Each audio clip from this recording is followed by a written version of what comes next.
Hello friends, welcome back to my YouTube channel. আজকে আমি রাজকীয় স্বাদে ফুলকপির রোস্ট বানাবো। এই ফুলকপির রোস্ট খেতে ভীষণই টেস্টি হয় এবং রুটি, পরোটা, লুচি, plain rice, fried rice, biryani সবের সাথেই সার্ভ করা যায়।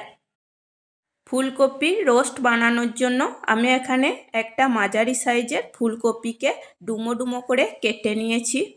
একটা বাটিতে জল গরম করার জন্য বসিয়েছি। 1 চামচ লবণ দিয়েছি। জল ফুটে এসেছে। এখন আমি গ্যাসের ফ্লেমটা অফ করে দেব। এই পর্যায়ে আমি কপিগুলোকে এই জলের মধ্যে দিয়ে 5 মিনিট ভিজিয়ে রেখে দেব।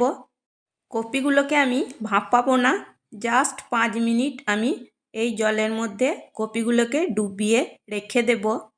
আমি একটা বড় চামচের সাহায্যে ফুলকপিগুলোকে গরম জলের মধ্যে ভালো করে ডুবিয়ে দিচ্ছি। এর ফলে যদি ফুলকপির ভিতরে পোকা থাকে তাহলে বেরিয়ে আসবে। একটা বাটিতে আমি 1/2 কাপ টক দই নিয়েছি। টক দইটিকে আমি ভালো করে ফেটিয়ে নিয়েছি। একটা মাঝারি সাইজের ফুলকপির জন্য 1/2 কাপ টক দই যথেষ্ট। 14টা কাজু এবং 2 চামচ মগজ ভালো করে আমি জল দিয়ে মিহি করে বেটে নিয়েছি। এবার এটাকে আমি এই টক দইয়ের মধ্যে দিয়ে দিচ্ছি। এখানে 2 চামচ মগজের বদলে 2 চামচ পোস্ত বাটাও দিতে পারো। এবার দেব 1 চামচ ধনে গুঁড়ো, 1 চামচ কাশ্মীরি লঙ্কা গুঁড়ো, 1/2 চামচ হলুদের গুঁড়ো, 1/2 চামচ জিরে গুঁড়ো এবং টেস্ট অনুযায়ী লবণ ও 1 চামচ চিনি। এখন আমি সমস্ত মশলাগুলোকে ভালো করে মিশিয়ে নেব। খুব ভালো করে দেখো আমি মিশিয়ে নিয়েছি। ফুলকপির রোস্ট বানানোর জন্য আসল যে মশলা সেটা আমার তৈরি হয়ে গেছে। বাকি যে মশলাগুলো আমি ব্যবহার করব সেগুলো রান্না করার সময় দেখিয়ে দেব। ফুলকপিগুলোকে 5 মিনিট গরম জলে ভিজিয়ে রাখার পর ফুলকপিগুলো থেকে জল ঝরিয়ে নেব। কড়াইতে আমি 2 টেবিল চামচ সাদা তেল দিয়েছি। প্রথমে আমি ফুলকপিগুলোকে একটু ভেজে নেব। আজকের রান্নাটা আমি সাদা তেল দিয়েই করব। মিডিয়াম ফ্লেমে ফুলকপিগুলোকে আমি ভেজে নেব। খুব বেশি ভাজবো না, হালকা করে ফুলকপিগুলোকে ভেজে নেব। ফুলকপিগুলোকে আমি 5 মিনিট ভেজে নিয়েছি। এবার তুলে নেব। ফুলকপিগুলোকে তুলে নিয়ে আমি যে দই এবং মশলার মিশ্রণটা বানিয়ে রেখেছি তার মধ্যে দিয়ে দেব। সব ফুলকপিগুলোকে আমি দই এবং মশলার মিশ্রণের মধ্যে দিয়ে দিয়েছি। এখন আমি ফুলকপিগুলোকে মশলার মিশ্রণে ভালো করে ম্যারিনেট করে নেব। ফুলকপিগুলোকে ভালো করে আমি ম্যারিনেট করে নিয়েছি। এই ম্যারিনেট অবস্থায় আমি 6 মিনিট রেখে দেব।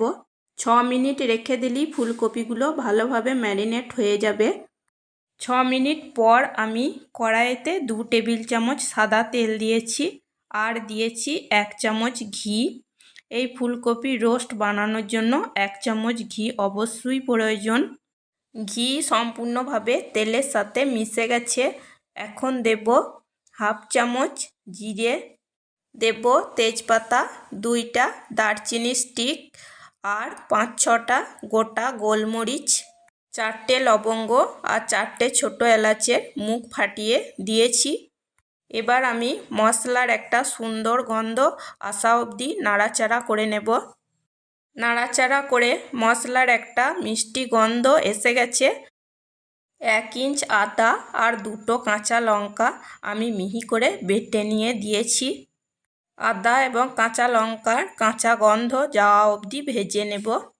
আদা এবং কাঁচা লঙ্কা ভেজে নেওয়ার পর ম্যারিনেট করে রাখা ফুলকপি মশলা সমেত কড়াইয়ের মধ্যে ঢেলে দেব। হাই ফ্লেমে ফুলকপি ভালো করে কষিয়ে নেব। ভালো করে কষিয়ে নেওয়ার পর ফুলকপি ম্যারিনেট করে রাখার বাটি ধুয়েই আমি প্রয়োজন মতো জল দেব। জল দিয়ে নাড়াচাড়া করে নিয়ে ফুলকপি ডাঁটি সমেত ভালো করে গ্রেভির মধ্যে ডুবিয়ে দেব। মিডিয়াম ফ্লেমে 5 মিনিট ঢাকা দিয়ে রান্না করে নেব। 5 মিনিট রান্না করে নেওয়ার পর ঢাকা সরিয়ে নিয়েছি। দেখো গ্রেভিটা এখনও পাতলা আছে এবং ফুলকপিগুলোকে এখনও কিছুক্ষণ রান্না করে নিতে হবে। 4টে চেরা কাঁচা লঙ্কা দিচ্ছি আর 1 চামচ শাহি গরম মশলা দেব। আবারও ভালো করে নাড়াচাড়া করে নেব এবং ফুলকপি ডাঁটিগুলোকে গ্রেভির মধ্যে ভালো করে ডুবিয়ে দেব, যাতে ফুলকপি ডাঁটিগুলো ভালো মতো কুক হতে পারে।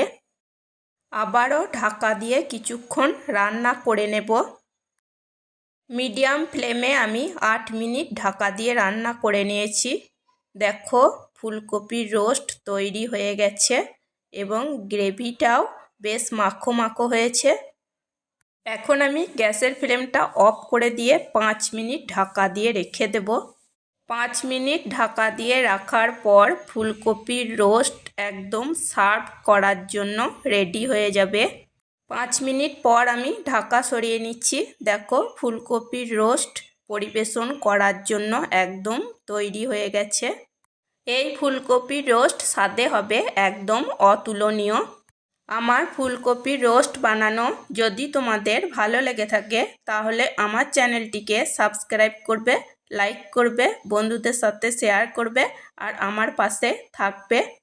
শুরু থেকে শেষ পর্যন্ত ভিডিওটিকে দেখার জন্য আর আমার সঙ্গে থাকার জন্য তোমাদেরকে জানাই অসংখ্য ধন্যবাদ।